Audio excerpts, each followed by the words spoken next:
ادعي بقى الدعاء بتاعي انا. امشي. اللهم يا حي يا قيوم يا ذا الجلال والإكرام، اللهم اكشف عنا منازل اليمين. اللهم يا حي يا قيوم يا ذا الجلال والإكرام، اللهم اكشف عنا منازل اليمين. اللهم اذهب الصداع عنا، اللهم اشفنا بشفائك وداونا بدوائك. اللهم فرج كربنا واذهب حزننا.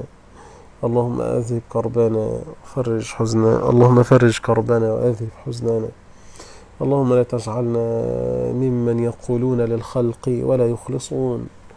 اللهم ارزقنا الإخلاص في الأقوال والأعمال والأحوال.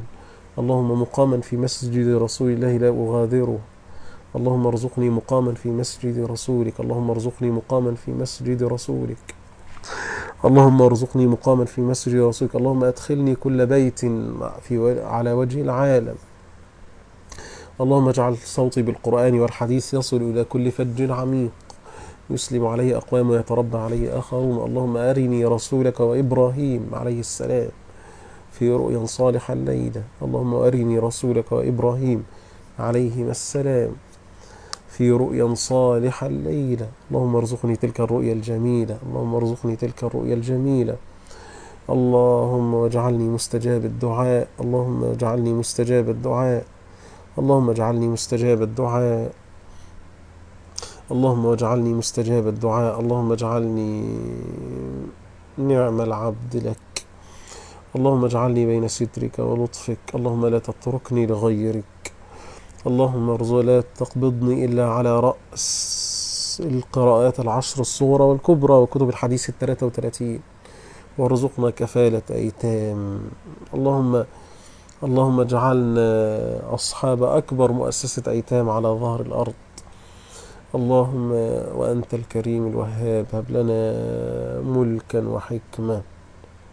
هب لنا ملكا وحكمة. اللهم اكتب لنا الحج هذا العام مع الحجيج.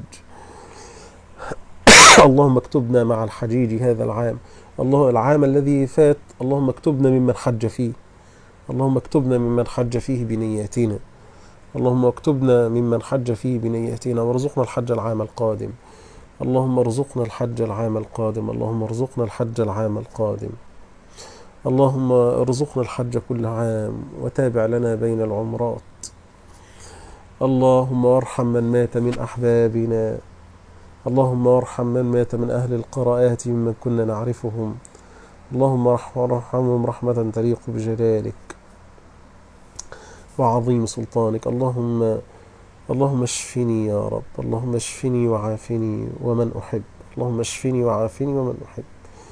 اللهم اشفني وعافني ومن أحب. اللهم لا تقطعني عن الكلام عنك وقد أوشكت أن أنقطع برحمتك يا رب.